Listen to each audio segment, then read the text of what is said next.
Assalamu alaikum guys, and welcome to another episode of What is being normalized nowadays is enough to make not your body but your soul quiver. Trust me, this is not an episode you want to skip. I'm sure you've heard of the devastating earthquake that's taken place in Turkey and in Syria. I'm raising money with one ummah who have a 100% donation policy. Guys, make sure you donate, link in the description.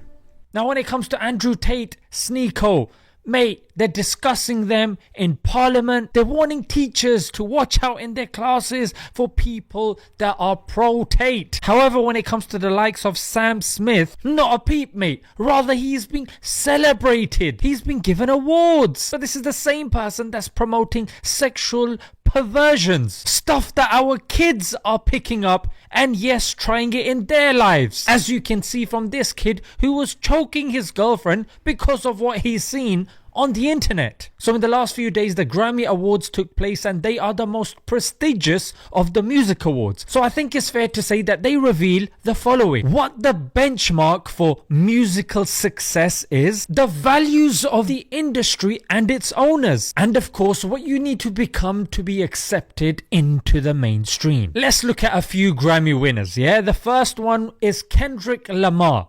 Okay, he's the one who depicted himself as Jesus to promote abortion. Secondly, you got Harry Styles, a boy who dresses up as a girl and wears nail polish. And of course, you have the topic of this video, Sam Smith, who identifies as non-binary and had a special performance on the Grammys, might I add, which was Satan themed. Now, I'm not looking at symbolism, zooming in and looking at certain things. I mean, have a look, mate. It doesn't get more obvious than this, frankly, And he performed and sang this song with his co-singer, who was a trans woman. And she was very happy because she said she was the first trans woman to get an award. For the uninitiated, a trans woman is someone who's a man and then became a woman. For the non-Muslims that are watching, you might be thinking, who cares? Satan doesn't even exist, mate. No problem. For you, it's what Satan represents that's a problem, and what satanic rituals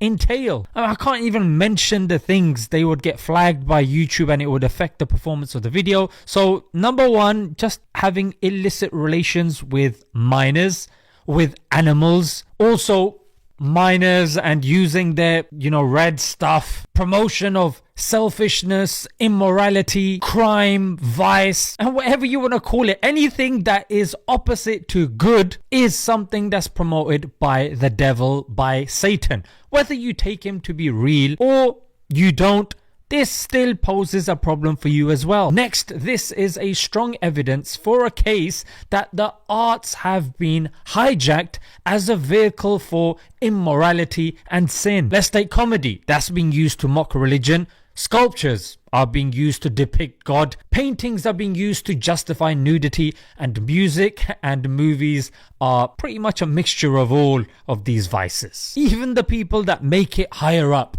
Let's look at Riz Ahmed, who's being hailed as, look, he's a Muslim, he's a brown guy, South Asian, mate. But on the other hand, Joyland, which is an LGBT movie that's being pushed in Pakistan, is being promoted by this guy. And not only that, he's the executive producer as well. And you've got Malala Yousafzai, who gets held up by the West as the bastion of education.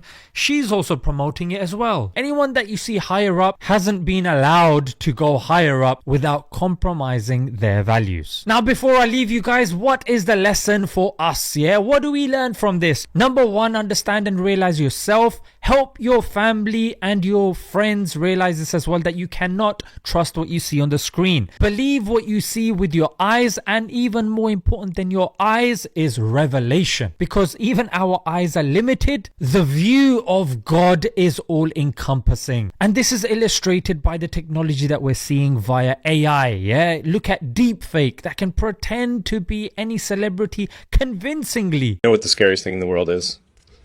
The fact that this video isn't real.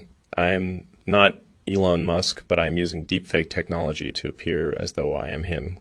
Artificial things harm us, even technology. Only consume what is natural to this earth, and you will remain healthy. And look at the amount of fake news and propaganda, how they twist language and how they selectively show certain things when the opposite is happening. Look at Israel and Palestine, for God's sake. Number 2, we are incrementally being made to accept evil. So in your lives, don't underestimate the little things. Oh, it's just this. Oh, it's just that. Because that is being used against us. So you have to be firm. Set your boundaries clear and don't go outside of those boundaries no matter what. And those boundaries should be dictated by Sharia, by what God has told us. And number 3, the plots and ploys of Satan and Shaitan are clear to us now. Never has there been a more important time to hold steadfast to your religion than it is now. So guys, invest in your learning. Invest in your family. Invest in seeking out the truth about what's going on around you. Don't become a victim to entertainment or the system, i.e. just working a 9 to 5. Aim to get out of that. Yeah, become self-employed.